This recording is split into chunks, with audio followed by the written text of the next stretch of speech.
พุทธวจนะ ฉบับปฐมธรรม20 พระสูตร มูลนิธิชวนน้องท่องพุทธวจนะ อ่านโดยประภาพรขยันจิต พระสูตรที่1 การตอบแทนคุณมารดาบิดาอย่างสูงสุด ภิกษุทั้งหลาย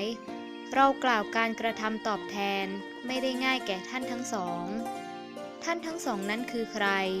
คือ 1. มารดา 2. บิดา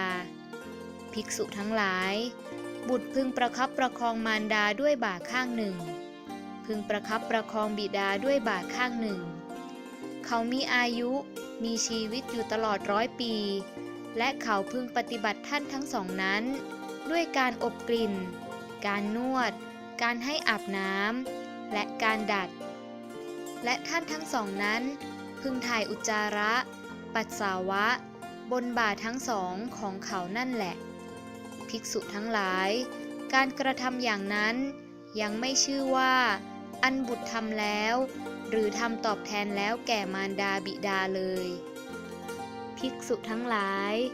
อันหนึ่ง บุตรพึงสถาปนามารดาบิดา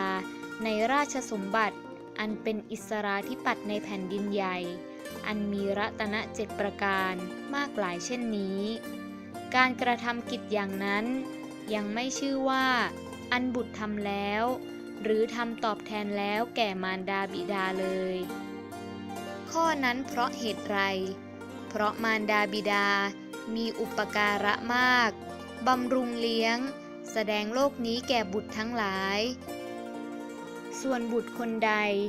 ยังมารดาบิดาผู้ไม่มีศรัทธาให้สมาทานตั้งมั่นในศรัทธาสัมปทาคือความถึงพร้อมด้วยศรัทธายังมารดาบิดาผู้ทุศีลให้สมาทานตั้งมั่นในศีลสัมปทาคือความถึงพร้อมด้วยศีลยังมารดาบิดาผู้มีความตระหนี่ให้สมาทานตั้งมั่นในจาคะสัมปทาคือความถึงพร้อมด้วยการบริจาคยังมารดาบิดาสามปัญญาให้สมาทานตั้งมั่นในปัญญาสัมปทาคือความถึงพร้อมด้วยปัญญาภิกษุทั้งหลายด้วยเหตุมีประมาณเท่านี้แลการกระทำอย่างนั้นย่อมชื่อว่าอันบุตรนั้นทำแล้วและทำตอบแทนแล้วแก่มารดาบิดาจากไตรปิฎกฉบับสยามรัฐเล่มที่20หน้าที่78ข้อที่278